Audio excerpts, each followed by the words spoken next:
Джибриль пришел к пророку, алейхиссаляту вассалям, и сказал ему: «О Мухаммад».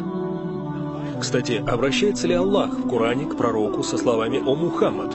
Нет, он обращается «О пророк Аллаха», «О посланник Аллаха». Так почему же Джибриль осмелился сказать «О Мухаммад»? Ученые считают, что тем самым он дает понять пророку, что это за рамками откровения. И то, что я хочу сказать, это от меня, Джибриля, тебе, Мухаммад. И это единственный момент, когда он не говорит «О посланник Аллаха», когда он хочет сказать что-то между ними. Он сказал «О Мухаммад». Вот 5 советов. Живи, как пожелаешь, но знай, что однажды ты умрешь. Он сказал: люби, кого хочешь, но знай, что однажды вас разлучат. Таким образом, первое, не будь привязан к этому миру, твоя цель за гранью этого мира. Не будь привязан к людям этого мира, потому что однажды они покинут тебя, или ты их покинешь. Делай, что пожелаешь, и знай, что тебе компенсируют и наградят в соответствии с этим. Компенсируют в мире вечном, то есть все будет в мире вечном, вся награда будет в мире вечном. Продолжай делать то, что ты делаешь, и знай, что награда в мире вечном. Итак, первое. Живи как хочешь, но знай, что однажды умрешь. Люби, кого хочешь, но знай, что однажды вас разлучат. Делай, что пожелаешь, но знай, что однажды тебе воздастся за это.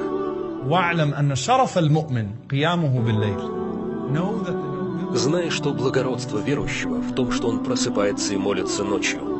Величие не в статусе правителя, оно не в тысячах фолловеров. Это не значит быть королем. Величие человека в выстаивании молитвы ночью, полагаясь на Господа.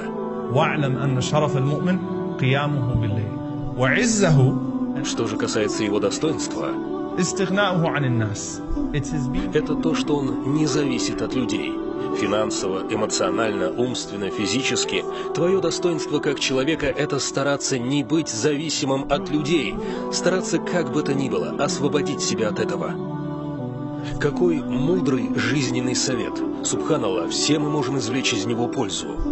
Следующий случай, которым я поделюсь с вами, Джибриль дает совет весьма тонким способом, и это также очень мудрый совет.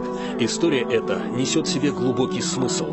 Аль-Хафиз ибн Раджаб в своей известной книге Аль-Хушуфи ас-Суля «Смирение в молитве» последнюю главу посвятил данному хадису, хоть он и не имеет отношения к намазу. Пророк, саллаллаху алейхи вассалям, в достоверном хадисе сказал: «Я сидел с Джибрилем, алейхиссалям». И внезапно небо разделилось, и спустился ангел. Он стал приближаться к нам. Посланник Аллаха, саллаллаху алейхи вассалям, сказал: когда Джибриль увидел этого ангела, то стал уменьшаться, удерживая себя. Ученые говорят, что он держался так, будто готовился к чему-то.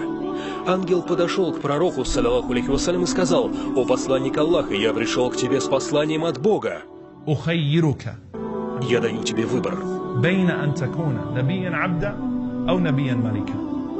Я пришел дать тебе выбор: жить как пророк, подобный царю, или жить как пророк, подобный скромному рабу». Кто назовет пример пророка, который жил как царь? Сулейман, алейхиссалям, Дауд, алейхиссалям. Пророк-царь означает, что ты будешь жить с комфортом. У тебя будет великолепная жизнь, очень обеспеченная. Быть царем, владеть богатствами этого мира, делать все, что пожелаешь, и все равно иметь жизнь вечную. Ее перспектива для тебя никоим образом не уменьшается. Ты можешь стать таким, или будешь продолжать жить как скромный раб.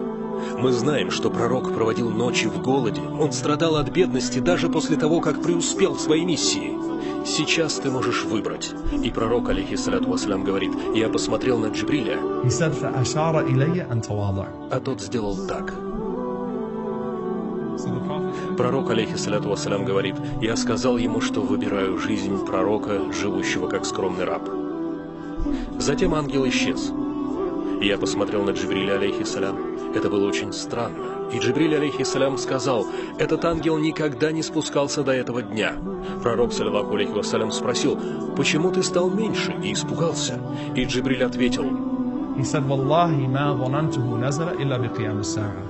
Клянусь Аллахом, я думал, что он спустился лишь для извещения о судном дне. Так кто это был? Исрафиль. И когда Джибриль увидел, как нисходит Исрафиль, то подумал, что это конец. Даже Джибриль испугался вида Исрафиля. Ибн Раджаб, рахималлах, заканчивает свою книгу этим выбором пророка – быть скромным рабом. Как этот случай повлиял на пророка, саллаллаху алейхи вассалям? Очевидно, он продолжил жить очень скромно. Раньше, когда пророк, алейхиссаляту вассалям, ел, то иногда откидывался назад, полулежа. Но после этого случая пророк, алейхиссаляту вассалям, ел только сидя. И сподвижники интересовались: «О посланник Аллаха, почему ты ешь только строго сидя?» Он говорил: «Потому что это больше подходит для пророка, живущего как скромный раб». Вот так этот случай повлиял на пророка, саллаллаху алейхи вассалям.